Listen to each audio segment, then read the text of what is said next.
Mr. President, Dr. Biden, President Obama, Mrs. Obama, ladies and gentlemen, welcome to this ceremony. I'm John Rogers, the chairman of the White House Historical Association, and on behalf of the women and men of the association, I'm thrilled to celebrate with all of you the presentation of two magnificent American portraits today to honor and commemorate the indelible legacy of our 44th President and First Lady. Mrs. Obama, President Obama, it is a privilege to be able to carry forward this time-honored tradition of unveiling the official portraits and welcome them to the White House to be forever accessible and viewed by the public on these historic walls. Since its founding in 1961 by First Lady Jacqueline Kennedy, the White House Historical Association has been of service and our privilege to be able to acquire official portraits of those who previously were missing from the White House collection and to commission all of the portraits on record of each President and First Lady since our founding. Surviving the modern era of photography and film and technology, few mediums can transport us with such immediacy and intimacy than the American portrait, capturing at once the power, the restraint, the courage, and the beauty of the human spirit. The portraits of our first family stand apart, each a painstaking exploration of a singular person, a human life conveyed in still, otherwise ever in motion and fulfilling the obligations to their oath. More than just the unveiling of our assemblage today, it's integral to the broader set of symbols and rituals and emblematic gestures distinctly American that sustain the spirit and the standing of our republic, bridging one presidency to the next the way we do one generation to the next, honoring the past as much as we look to the future. As we become more culturally and demographically diverse with ideas that are both molten and disparate pertaining to the future of our nation, our work to ensure the promise of what President Obama once called the unlikely story that is America. It's never been more intertwined with preserving what has been symbolically and foundationally at the heart of our storied resilience as a nation. And in this way, today is a reminder that America is governed not by a disconnected series of presidents, but rather by the enduring presidency. And within the greater story that's told by the 43 other portraits, we boldly celebrate their contrast and their confluence, certainly artistically, but also as distinguished chapters in the American narrative. And notably today, as the first Black American first family at 1600 Pennsylvania Avenue, and with whom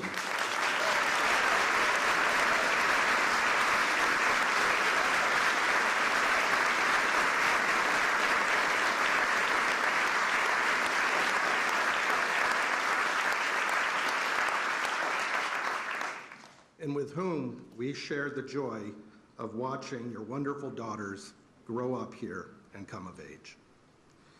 Mrs. Obama, we thank you for your advocacy on behalf of this House and for making it possible for visitors to take pictures of these magnificent portraits among the other historic artifacts throughout the White House. I had the personal privilege of being with you and your mom when we inducted your inaugural gown into the Smithsonian collection. And may I say that the beauty of that white chiffon gown is only exceeded by the woman who wore it, and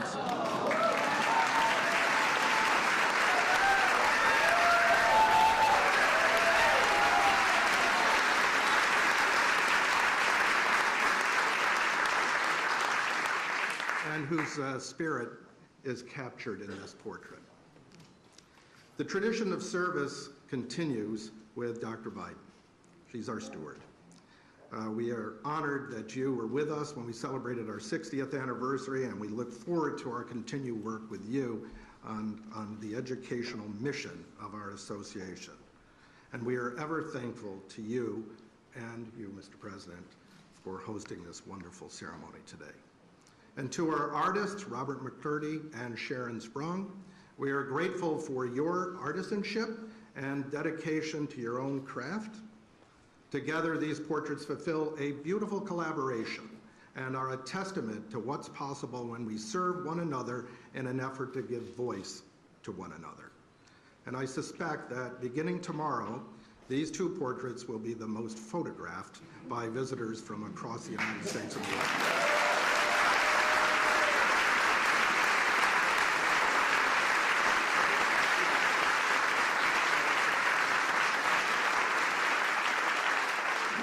And it's now my pleasure to introduce an admirer of great institutions and national treasures, the President of the United States of America.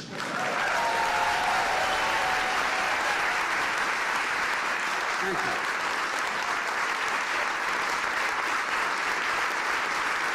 Thank you, thank you, thank you. Thank you.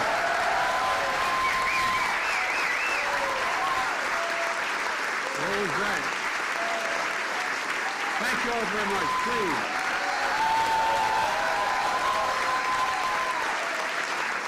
Thank you, thank you, thank you. Please. Thank you, John Rogers and the White House Historical Society. Barack and Michelle, welcome home. Welcome home.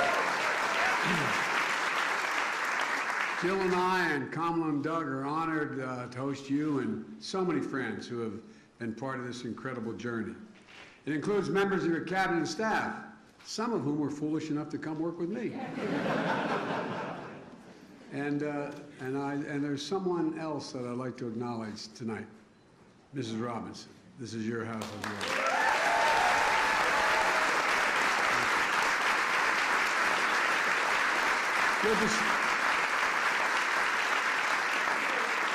It's good to see you again, Mom. It really is. It's also good to see Miss Wilson, who known affectionately as Mama Kay.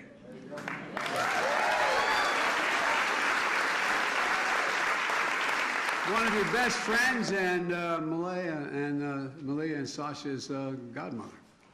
And as they say in Southern Delaware, you've done good, kid. And President Kennedy once observed that every president must endure the gap between what he would like and what is possible. He was right. The history books are full of stories about presidents trying to bridge that gap. Stories that include the burdens of the office, the difficult decisions, how the work is always serious and often solemn. And all of that's true, but so is this. With Barack as our president, we got up every day and went to work full of hope, for real, full of purpose, and excited about the possibility before us. There are few people I've ever known with more integrity, decency, and moral courage than Barack Obama.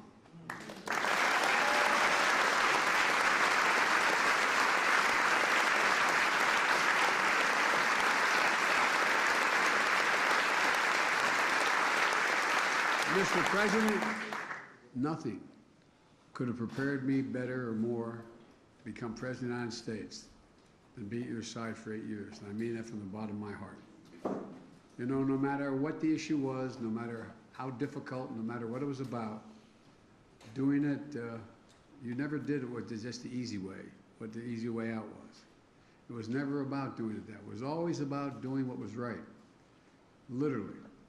You know, just go down the list of historic presidencies. He never gave up on the simple truth that health care was a right for all Americans. When so many were telling him, including me at one point, take the compromise, take a compromise. We weren't sure we could get anything done on ACA. Think about the compromise. You refused. You went big. And now the Affordable Care Act is there permanently, and it's even being improved on.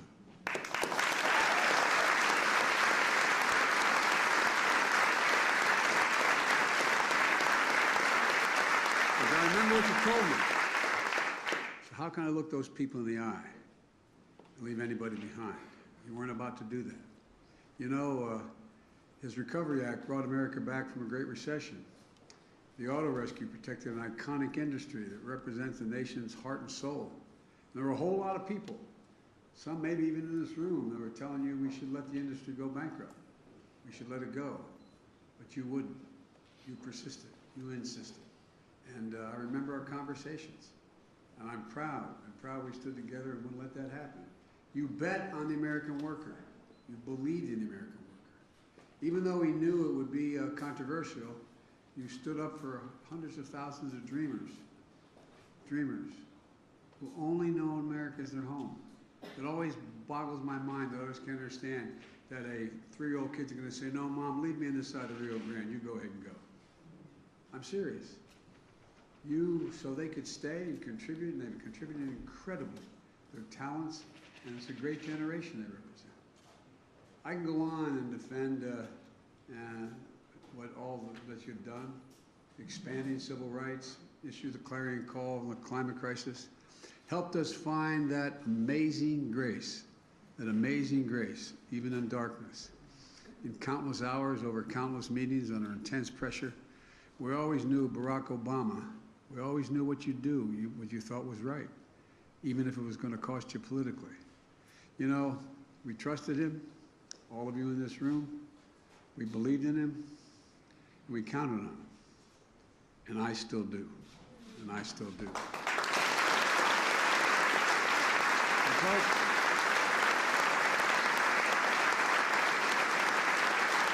President, that's why the country elected you twice. That's why you'll be considered one of the most consequential presidents in our history, along with one of the most consequential first ladies. You know, Michelle, he knows, we all know, he couldn't have done it without you. I know I couldn't. In fact, during our week, we had lunch once a week, every week, come hell or high water. And everybody wondered all the important things we talked about. Probably 40% of the time we talked about family. We most talked about our girls and my grandchildren and my children. You embodied dignity beyond measure, Michelle. And together you and Barack made history. You both generated hope for millions of people who were left behind for so long. And it matters. You both did it with such grace and such class. You know, you dreamed big and secured lasting wins for the American people, helping lift their burden with the blessing of hope. It was so underestimated, the notion of just having hope. This is a gift of the Obama presidency to the country and to history. It's a gift I felt personally. And as we used to say in the Senate, Mr. President, excuse the point of personal privilege, you were always there. I remember how you were with me when our son was passing. And I remember the eulogy you gave in his behalf. You'll never fully understand just how much it meant to Jill and me and the entire family. I always remember that night we accepted the nomination in Denver. My granddaughter Finnegan, who's a great friend of your daughter's, came up to our room, and said, "Pop, can we move the beds out of my room?" And I said, "Why do you want to move the beds out of your room?" He said, "Well, so her two sisters and Malia and Sasha, we could all get sleeping bags and lie on the floor and sleep together and watch the convention on the floor." That image of them all together will stay with me forever. And I think it melded our families in ways that it's hard for other people to understand. For 8 years, we grew to be a family for each other through our highs and our lows. Family from different backgrounds, brought together by a shared value set. And all the things that the families have done together, I imagine there may have been other relationships like this, President or Vice President, but I can't think, none comes to mind. Jill and I have been waiting to host events at the White House for a long time, coming out of the pandemic. And it's fitting that we can do that now by unveiling the portraits of two dear friends and two great Americans who are still held very tightly in the hearts of the American people. Portraits that are going to hang on the walls of this sacred place, the People's House, forever. And a reminder of all here and now for those to come to power that hope and change matters. Barack and Michelle, it's my honor to invite you both to the stage for the unveiling of your official portraits. Come on.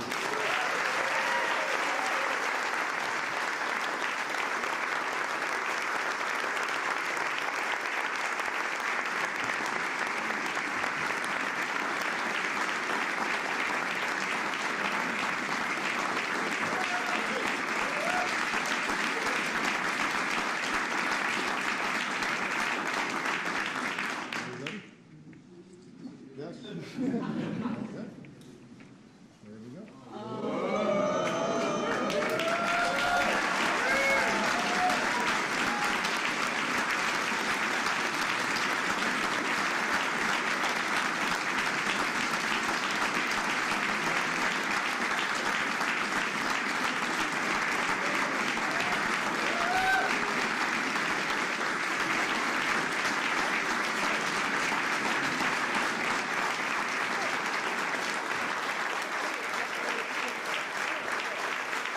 Thank you so much. Thank you, everybody. Thank you.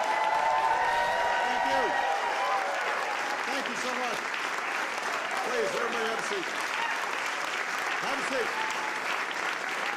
Thank you. Thank you. Thank you. Sit down, everybody. Thank you very much. It is great to be back.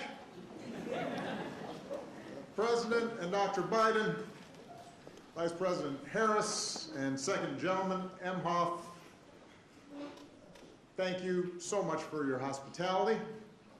Thanks for letting us invite a few friends to the White House. We will try not to tear up the place. Someone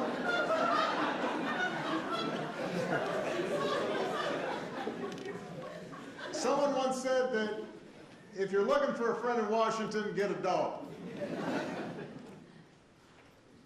Our family was lucky enough to have 2 wonderful dogs. But I was even luckier to have a chance to spend 8 years working day and night with a man who became a true partner and a true friend. Joe, it is now America's good fortune to have you as president. You've guided us.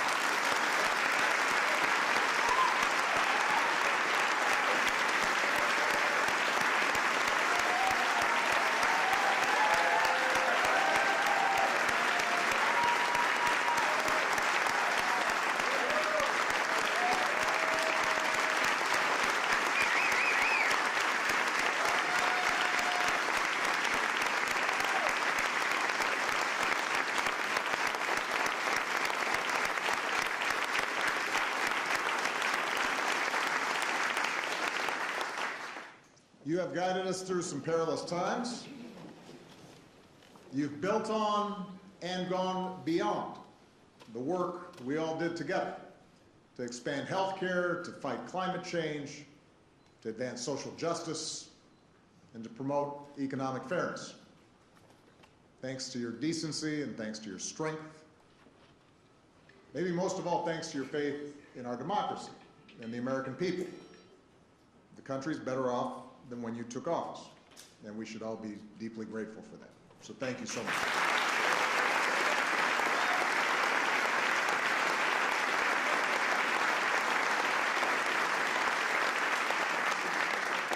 To all the former Obama-Biden staffers who are here in person, some of you are watching at home, thank you for being a part of this. When people ask me what I miss most about the White House years, it is not Air Force One that I talk about, although I miss Air Force One.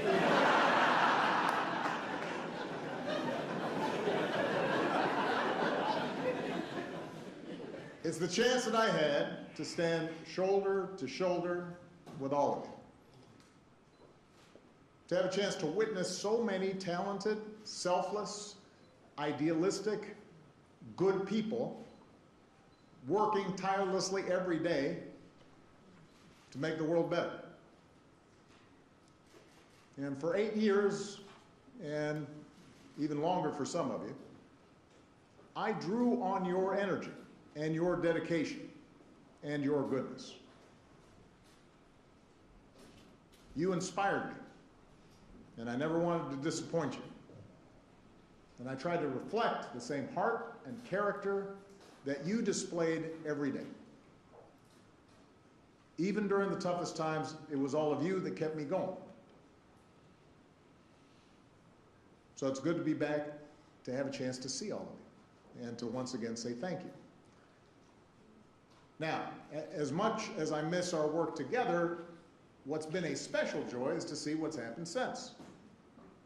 Because so many of you are doing amazing things, whether it's in government, in the private sector, in academia, or nonprofits.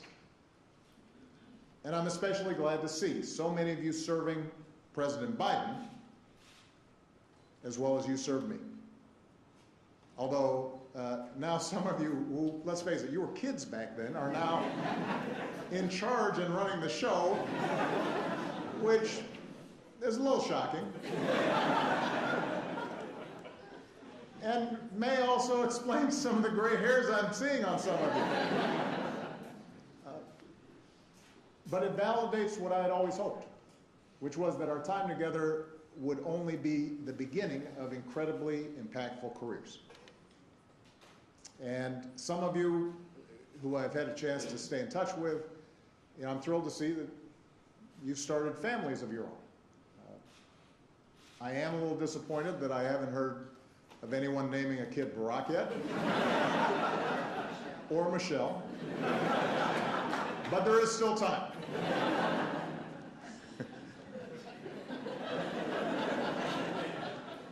Finally, I want to say a special thanks to the White House staff. We had a chance to see them all beforehand.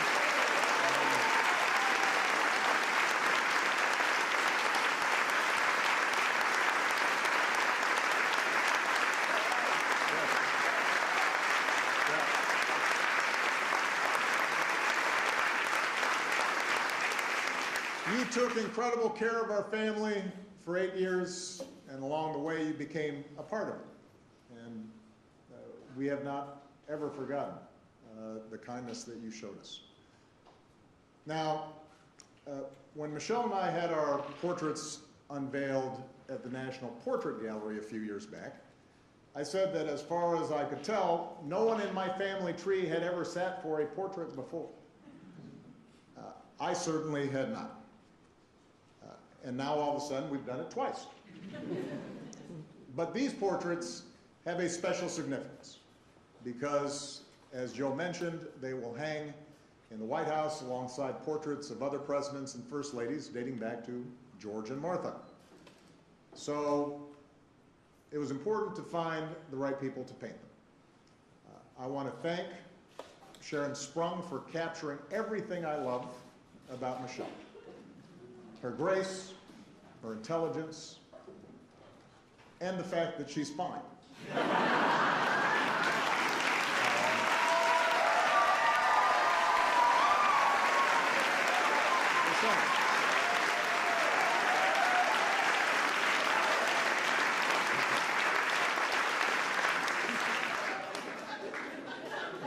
She is.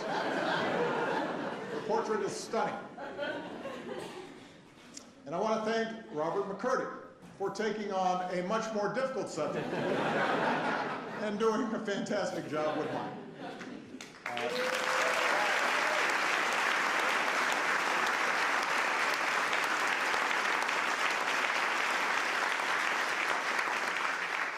Robert is known for his paintings of public figures: Toni Morrison, the Dalai Lama, Nelson Mandela, Muhammad Ali. But what I love about Robert's work is that he paints people exactly the way they are, for better or worse. He captures every wrinkle on your face, every crease in your shirt. You'll note that he refused to hide any of my gray hairs, refused my request to make my ears smaller.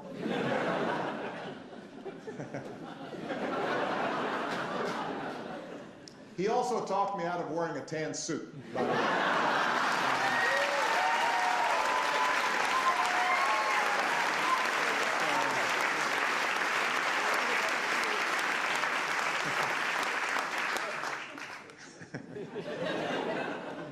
His work is so precise that at first glance it looks like a photograph.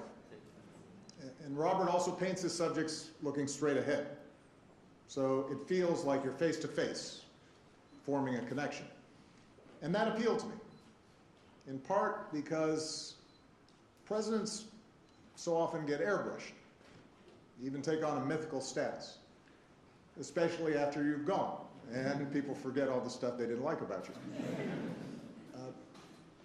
But what you realize when you're sitting behind that desk, and what I want people to remember about Michelle and me, is that presidents and first ladies are human beings like everyone else. We have our gifts, we have our flaws. You've all experienced mine. We have good days and bad days.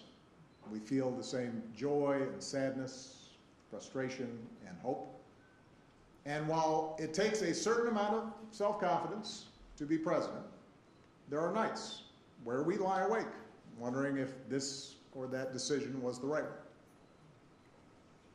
I've always described the presidency as a relay race. You take the baton from someone, you run your leg as hard and as well as you can, and then you hand it off to someone else, knowing that your work will be incomplete. The portraits hanging in the White House chronicle the runners in that race. Each of us tasked with trying to bring the country we love closer to its highest aspirations. And when future generations walk these halls and look up at these portraits, I hope they get a better, honest sense of who Michelle and I were. And I hope they leave with a deeper understanding that if we could make it here, maybe they can too. They can do remarkable things too. Now, it is my pleasure to introduce someone who needs no introduction. Michelle was the best thing about living in the White House, and let me tell you, the pastry chefs here deliver delicious pies on request. So that is saying something.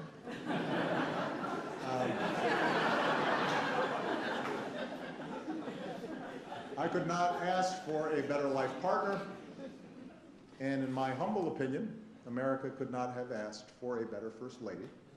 Please give it up for Michelle Obama.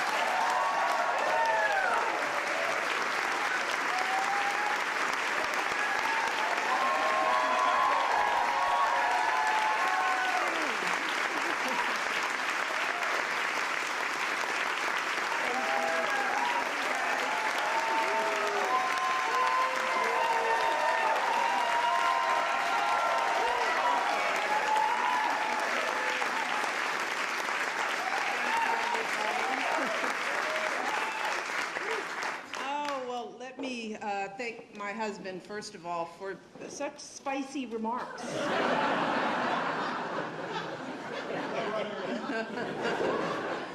And of course, thank you to Joe and Jill, President Biden, and First Lady Jill Biden.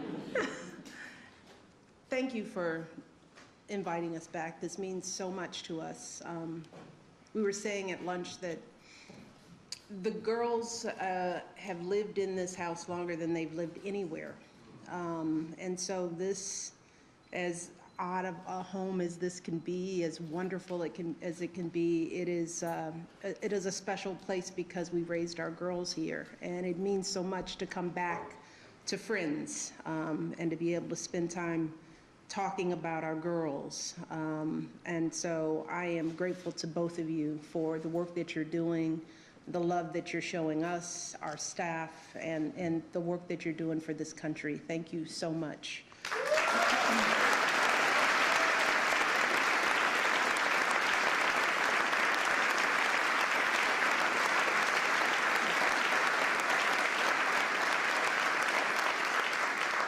And of course to Vice President Harris, and I love to say this, second gentleman, Imhoff.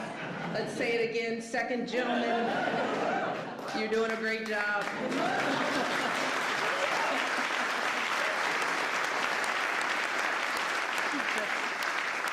Thank you for joining us today. And I can't go any further without Of course, acknowledging all of the amazing staff, friends. You're more than staff, you're friends, you're family to us, particularly the people who've been part of my team over the years. I don't have time to name everyone, thank goodness. But you all know who you are, from the campaign to the White House to today. I would not be who I am without your passion and your faith and all the love that you poured into everything that we accomplished together. And it was amazing, historic. What did Sam Cass used to say? Unprecedented. You all mean the world to me, and I mean that from the bottom of my heart. So thank you. Proud of you, proud of the work that you've done, proud of what you're doing. I also want to take the time to recognize the resident staff. As Barack said, you guys made this a home. We snatched up a few of you all and took you with us.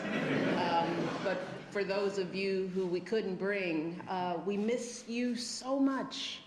We miss you so much. The best part about this house was you all. So it's so good to see you, and you all look good, so good.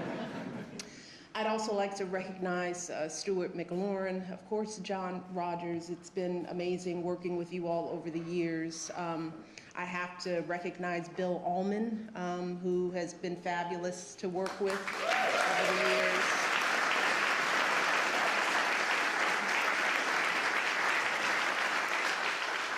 And of course, Thelma Golden and my dear friend Michael Smith for their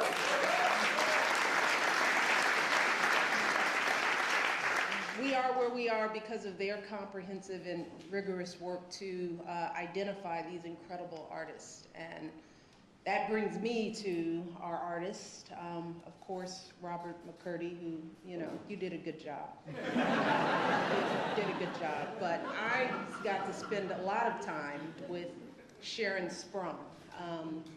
And Sharon now joins a small but mighty group of women who've painted an official portrait here at the White House.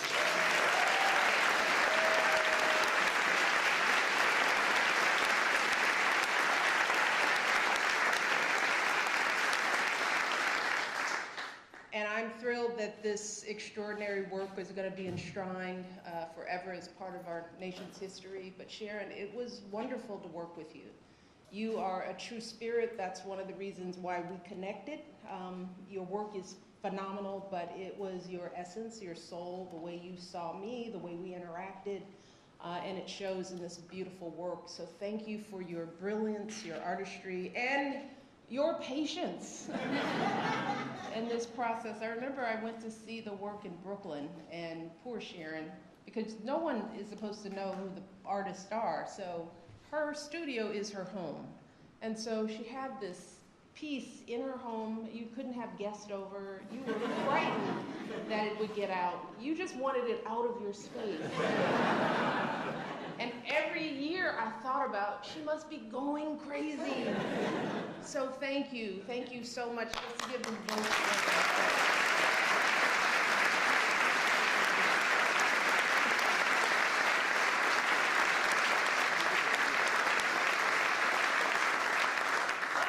Believe it or not, it is still a bit odd for me to stand in this historic space, see this big, beautiful painting staring back at me. Growing up on Euclid Avenue, Mommy, I never could have imagined that any of this would be part of my story. But even if it's all still a bit awkward for me, I do recognize why moments like these are important. Why all of this is absolutely necessary. Traditions like this matter, not just for those of us who hold these positions, but for everyone participating in and watching our democracy. You see, the people, they make their voices heard with their vote. We hold an inauguration to ensure a peaceful transition of power. Those of us lucky enough to serve, work, as Barack said, as hard as we can for as long as we can, as long as the people choose to keep us here. And once our time is up, we move on. And all that remains in this hallowed place are our good efforts and these portraits. Portraits that connect our history to the present day. Portraits that hang here as history continues to be made. So for me, this day is not just about what has happened, it's also about what could happen. Because a girl like me, she was never supposed to be up there next to Jacqueline Kennedy and Dolly Madison. She was never supposed to live in this house, and she definitely wasn't supposed to serve as First Lady. Love you, Michelle.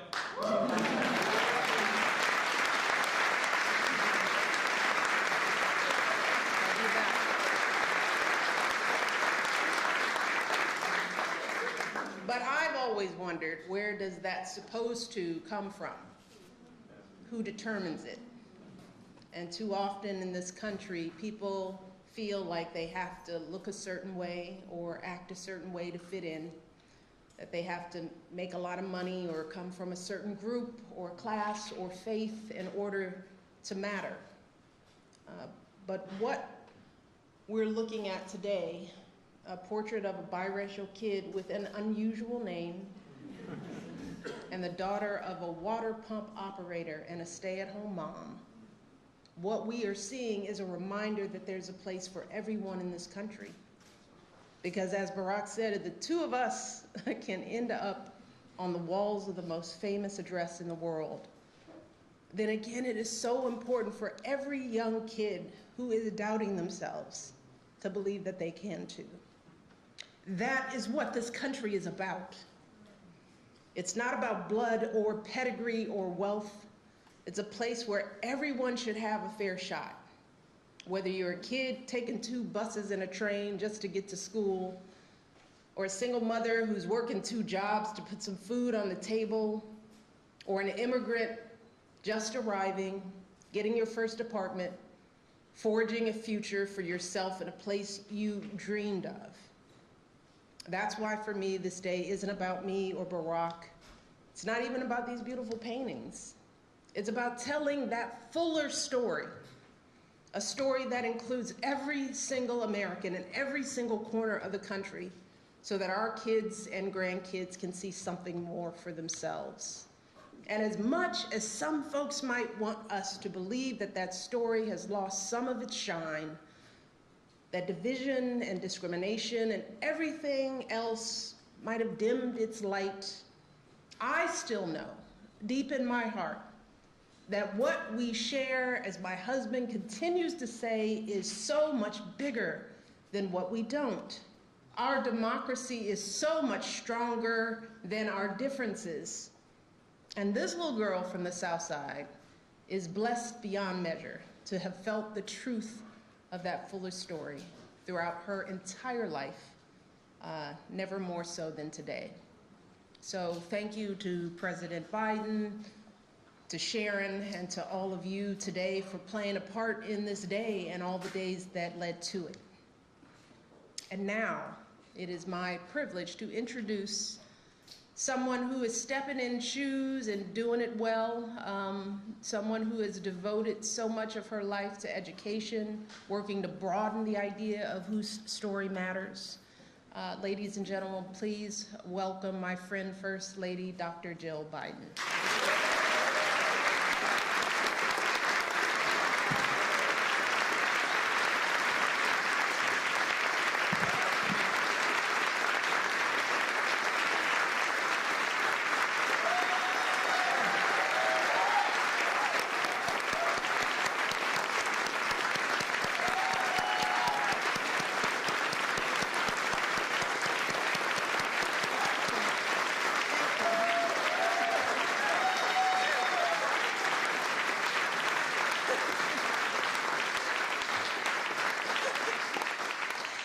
Joe, honestly, everybody stood with Joe.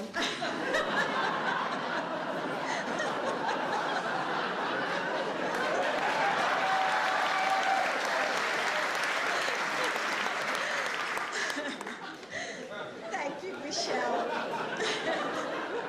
for a friendship I treasure. 14 years ago, 14 years ago, Michelle, on a cold night in November, a sea of people gathered in Grant Park to be a part of history.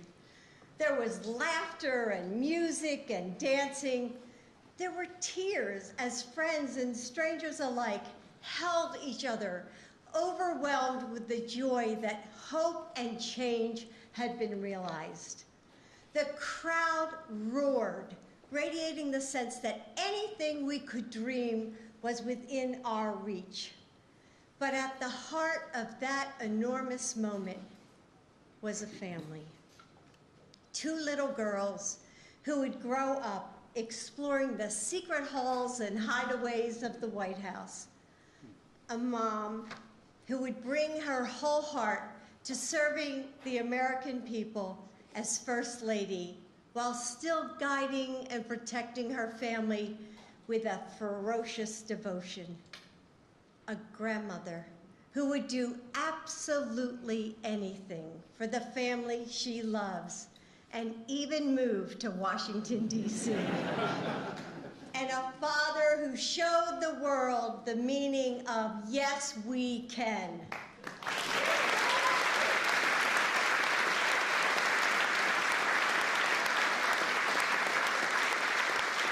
For Joe and me and our entire family, standing on that stage next to you was like waking up in a new world, a place where, with hard work, anything was possible. And it wasn't just the Bidens.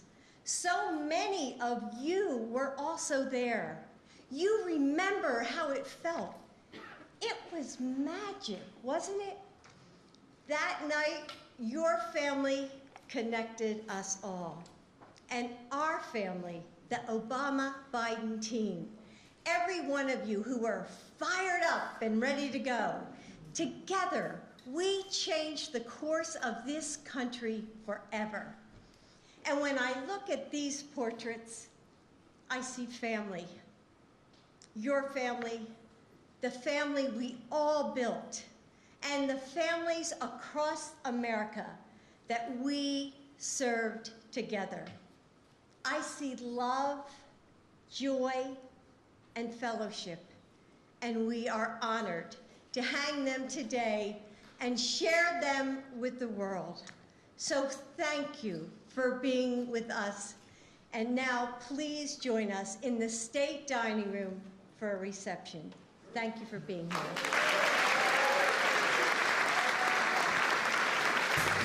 Ladies and gentlemen, please remain in your seats while the President and Dr. Biden, President and Mrs. Obama, and the Vice President and Second Gentleman depart.